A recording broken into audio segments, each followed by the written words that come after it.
이 땅에 사는 동안엔 누가 성공한지 모릅니다. 이 땅에 있는 동안엔 여러분 좋은 집에 살고 좋은 음식 먹고 좋은 옷 입고 그 사람들이 성공한 것처럼 보입니까? 그러나 성공 실패의 기준은 무엇을 준비하며 살았느냐, 자기가 아는 거예요. 위에서 노아의 때 비가 쏟아지는 그날 성공과 실패의 기준이 확연하게 드러났던 것처럼 우리 시대에 하늘에서 주님이 다시 내려오시는 그날 드러날 겁니다. 누가 진짜 잘 살았는지, 누가 진짜 성공했는지, 누가 진짜 실패했는지. 노아의 때에 된 것과 같이 인자의 때에도 그러하리라. 그렇다면 우리는 이 시간 우리의 삶의 목적에 대하여 분명히 하셔야 됩니다. 내가 사는 목적이 무엇인가? 노아의 때 사람들처럼 먹고 마시고 시집가고 장가가고 사고팔고 심고 집 짓고, 아니면 노아처럼 하나님의 뜻을 이루는 것이 내 삶의 목적인가? 그것은 우리 자신만이 대답할 수 있겠죠. 창세기 6장 22절에 노아의 삶을 간단하게 딱 표현해 주셨어요. 하나님이 자기에게 명하신 대로 다 준행하였더라. 왜 창세기 6장 8절에 하나님이 노아를 의인이라고 표현한지 아시겠죠? 왜 하나님이 노아를 6장 8절에 의인이라고 했습니까? 노아는 하나님께 은혜를 입었더라. 9절에 노아는 의인이었더라. 누가 의인이죠? 하나님의 약속을 믿는 사람입니다. 하나님의 말씀에 자기 모든 것을 다 거는 거예요. 노아는 한 번도 경험해보지 않았습니다. 홍수를 말이죠. 그런데 그 배를 만들려면 바닷가 옆에서 만들어야 되는 거 아니에요? 배를 만들려면 바닷가 만들어야 돼요. 여러분, 조선소가 바닷가에 있어요? 무등산 꼭대기에 있어요? 그런데 노아는 육지에서 방주를 만들었고, 왜냐하면 나무를 조달해야 되니까요. 나무가 많은 곳, 거기에서 만들었겠죠. 그것도 잣나무가 많은 곳, 잣나무로 만들려고 했으니까요. 그러지 않겠어요? 그리고 어때요? 100m 넘는 배를 만들어야 되니까 상당히 넓은 평평한 지대를 찾았을 거라고. 한 번도 경험해보지 않았지만 하나님이 그렇게 말씀하셨기 때문에 노아는 그대로 다 준행했습니다. 노아에겐 사람들이 자기를 뭐라고 평가하는가 중요하지 않았어요. 사람들이 나를 뭐라고 말하는가 중요하지 않았습니다. 사람들이 나를 바보 취급해도 그건 중요하지 않았습니다. 노아에게 중요한 건 한 가지뿐이었어요. 하나님 나에게 그렇게 말씀하셨다는 겁니다. 하나님이 나에게 그렇게 말씀하셨기 때문에 당신들이 뭐라고 나에게 얘기해도 나는 그 길 가겠다는 것이죠. 그것이 의인입니다. 노아가 하나님으로부터 은혜를 받은 원인이기도 해요. 주님이 그렇게 말씀하셨기 때문에 나는 그렇게 살 수밖에 없다.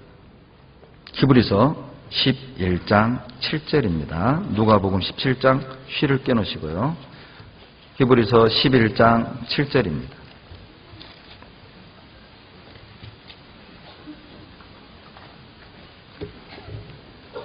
같이 읽겠습니다. 믿음으로 노아는 아직 보지 못하는 일에 경고하심을 받아 경외함으로 방주를 예비하여 그 집을 구원하였으니 이로 말미암아 세상을 정죄하고 믿음을 좇는 의의 후사가 되었느니라. 어떻게 노아를 의인이라고 말씀하신 겁니까? 7절. 노아는 보지 못하는 일에 경고를 받았고 보지 못했지만 경험하지 못했지만 말씀대로 방주를 준비하고 예비한 것입니다. 노아는 경험해보지 않은 하나님의 말씀에, 상식적으로 이해되지 않은 하나님의 말씀에, 확률적으로 전혀 확률이 없는 하나님의 말씀에 자기의 모든 것을 걸었습니다. 여러분 100년 동안 방주 만드는데 비 안 오면 어쩔 뻔했어요? 그러나 비는 왔습니다. 왜요? 주님이 그렇게 말씀하셨으니까요. 걱정할 이유가 전혀 없잖아요. 주님이 비 온다고 하면 비 오는 것입니다. 주님이 그렇게 하신다고 하면 그렇게 하는 거예요. 주님이 그렇게 하라고 했다면 이해되지 않지만, 상식에 맞지는 않지만, 확률은 없지만 우리는 그 길을 가야 합니다. 왜냐하면 주님이 그렇게 말씀하셨으니까요. 노아의 방주는 잣나무로 만든 방주입니다. 여러분, 나에게 방주는 무엇일까요? 여러분, 나에게 방주란 영혼을 구원하기 위해 내가 투자했던 나의 모든 시간, 나의 모든 젊음, 나의 모든 물질, 그것이 방주라고 말할 수 있어요. 노아는 모든 걸 다 투자했어요. 그 결과가 잣나무로 만든 방주의 형태로 눈에 보인 거죠. 여러분, 우리에게 방주는 무엇입니까?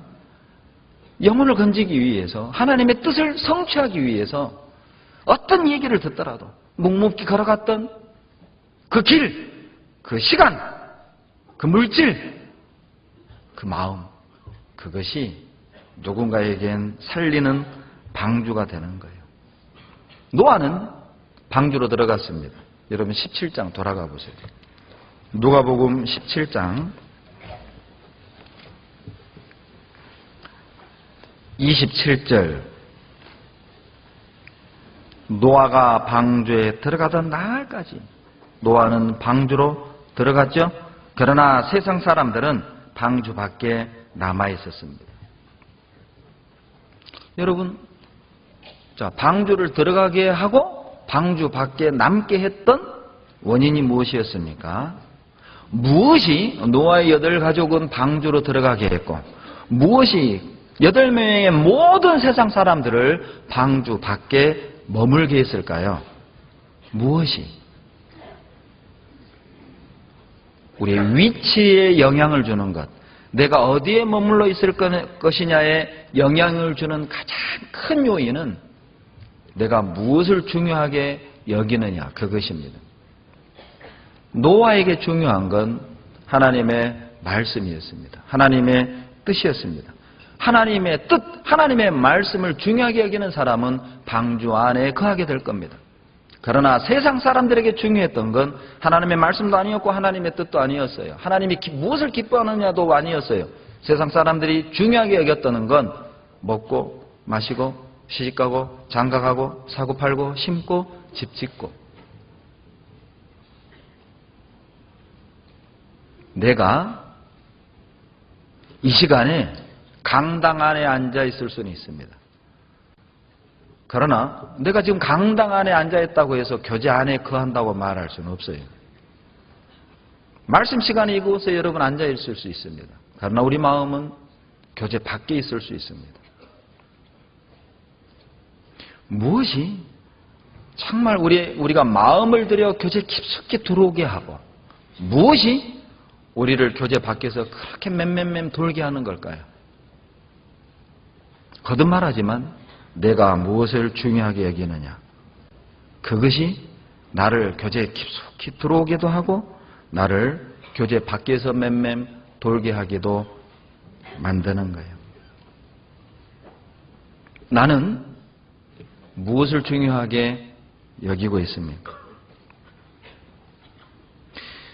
본문은 누가복음 17장 26절로 33절, 이 본문은 실은 마지막 시대의 그리스도인들을 위해서 기록된 말씀이라고 우리는 확신할 수 있습니다. 왜냐하면 26절 표현 그리고 30절 표현에 의해서 확신할 수 있어요. 인자의 때에도 그러할 거다. 그렇다면 어떤 말씀보다도 오늘의 이 본문의 말씀은 나를 향한 하나님의 강한 경고라고 볼 수도 있고 호소라고도 볼 수 있습니다. 제발 롯의 처를 생각하라는 것입니다.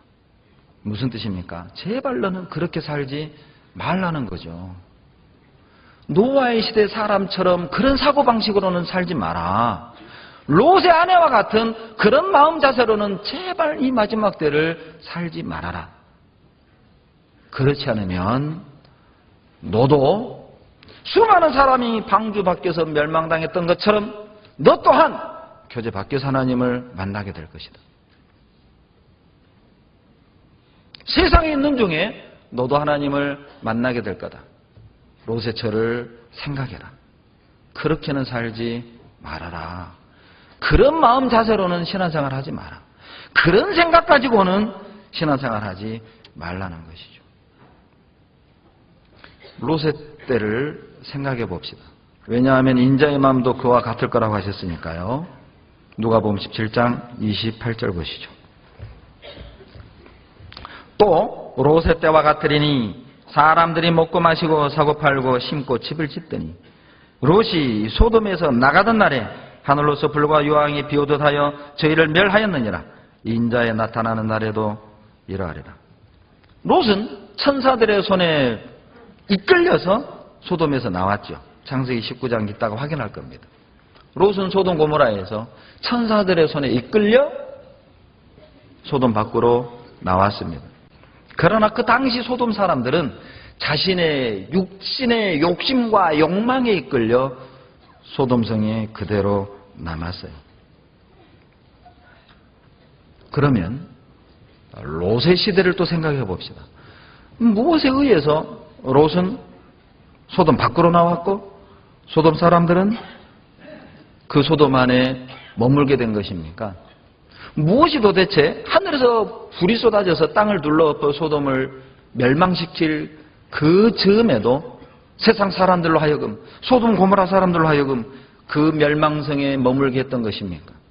그 답이 28절이죠. 먹고 마시고 심고 집 짓고. 먹고 마시다가 심고 집 짓다가 시집가고 장가가다가 그들은 다 잃었어요. 놀랍죠? 심었던 거 다 잃었잖아요. 집 지었던 거 다 잃었잖아요. 사고 팔고 했던 거 다 잃었잖아요. 자기 아내 다 잃었잖아요. 자기 남편 다 잃었잖아요. 먹고 마시고 시집가고 사고 팔고 집 짓고 그들이 투자했던 모든 것과 함께 그들은 다 같이 망했습니다. 그것이 소돔성에 머물게 했던 원인이었어요. 롯은 베드로후서 2장 7절에 보면 고통을 받았다고 되어 있어요. 베드로후서 2장 7절에 무법한 자의 음란한 행실을 인하여 고통하는 의로운 롯 이렇게 되어 있어요. 비록 롯은 더러운 소돔 고모라에 머물러 살았지만 그 죄에 동화되지는 않았어요. 영향을 받지는 않았습니다. 그 죄를 보고 고통스러워했어요. 저렇게 살면 안 되는데. 이건 아닌데. 롯은 고통스러워했지만 소돔 고모라 사람은 놀랍게도 그 죄를 즐겼다는 것입니다. 무섭지 않습니까? 똑같은 죄를 보고 어떤 이는 고통을 느끼는데 어떤 이는 그걸 즐겨요. 어떤 이는 그것을 심각한 문제라고 생각하는데 어떤 이는 전혀 그 심각성을 모르는 것입니다. 여러분 정말 무서운 거예요. 어떤 생각을 가지고 신앙생활을 하는가? 어떤 마음을 가지고 서로를 바라보는가에 의해서 어떤 이는 심각성을 느끼지만 어떤 이는 심각하다고 생각하지 않아요. 아무 문제의식을 못 느껴요. 결과적으로 소돔 고모라 사람들은 다 잃었다는 것입니다. 그들이 그렇게 소중하게 생각했던 것, 그들이 쟁취하게 쏟았던 것, 그것을 얻기 위해서 얼마나 많은 시간을 썼고 얼마나 많은 노력을 했고 얼마나 많은 땀을 흘렸겠어요. 그리고 그들은 부와 명예를 이루었을 겁니다. 그들이 쏟아서 얻었던 그 모든 것을 그들은 하늘에서 비와 같이 불이 내리는 그날 일순간에 다 잃어버린 것입니다. 롯의 때와 같으리니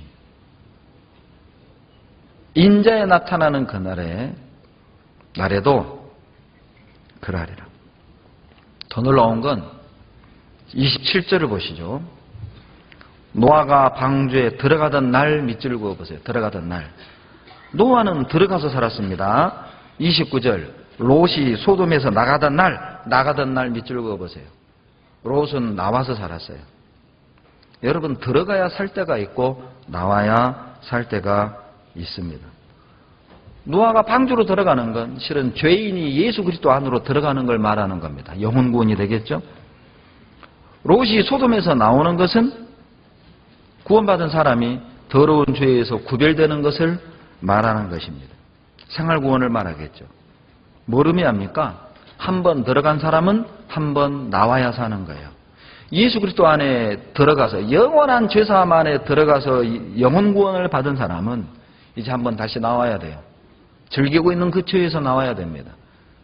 용서하지 못하는 내 마음의 그 분노에서 나와야 합니다. 게으름에서 나와야 합니다. 버리지 못한 그 죄의 습관에서 나와야 합니다. 나오지 않으면 죽는 겁니다.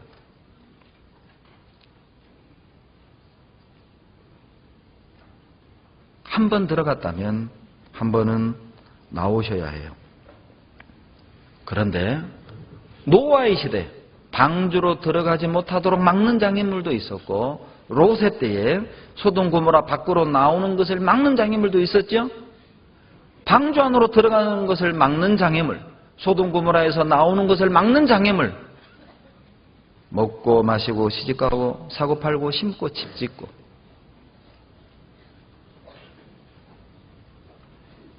이것들이 여러분 내 사랑하는 내 가족의 영혼과 내 이웃의 운명과 바꿀 만한 가치가 있는 것입니까? 잘 먹고 잘 마시고 좋은 집에 살고 좋은 눈이 있고 좋은 사위 좋은 며느리가 먹고 그래 좋지요. 좋죠. 그것도 중요하다고 말할 수 있습니다. 그러나 내 주변에 사랑하는 영혼을 잃어가면서까지 그 영혼들을 외면해 가면서까지 주님이 나에게 명하신 사명을 뒤로 하면서까지 그것에 모든 것을 투자해야 할 만한 가치가 있는 걸까요? 롯의 처를 생각해 보라는 것입니다.